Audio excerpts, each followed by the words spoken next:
Height load হলেও যেত না, তারা লোডরে একটু কমাইছে, কমাইয়া এখন যার। তো এই কারণে ব্রিজ তো খুলছে, গাড়ি চলে, কিন্তু বড় গাড়ি তো আমরা তো বেজার লাগাইছি। এই দেখুন তারা মাল একটু নামাইছে, নামাই এখন যার।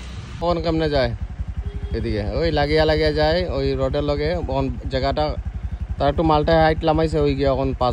ব্রিজও লাইন তো ছাড়ছে, কিন্তু এখানে একটা ইয়ে লাগাই আছে, গেট লাগাই আছে, যে কারণে বড় গাড়ি যেত না, বাসও যায় না। আমরা কালাইন থেকে পাস দিছে, দেওয়ার পরে আমরা আইছি, আইয়া এখন আটকে গেছি। আমরা আছি বদরপুরঘাট ব্রিজও। ব্রিজ খুলছে ছোটো গাড়ি লাগে, 407 ম্যাক্স, সমু, মানে ছোটো গাড়ি যারা যেতে পারবে, কোনো অসুবিধা নেই, বড় টাকুক যাইতো না।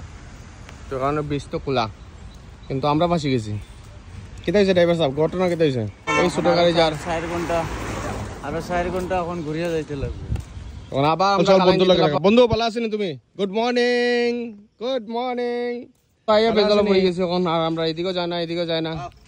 গুয়াহাটি থেকে 5টার সময় রওনা দিয়েছিলাম, আই গেলাম বদরপুর 5টার সময়, কিন্তু এখন আইয়া কালাইন থেকে আমরা পাস দিছিল, এদিকে গাটো আইয়া এখন আটকে গেছি। আমরা আবার ঘুরে যেতে লাগবো কালাইন থেকে শিলচর, শিলচর থেকে আবার আইতে লাগবো বদরপুর। দুঃখের কথা কইয়া লাভ নাই। আর রাস্তা ক্লিয়ার আছে, যেতে পারবে মেঘালয়। আমরা তো আই গেছি 12 ঘন্টায়।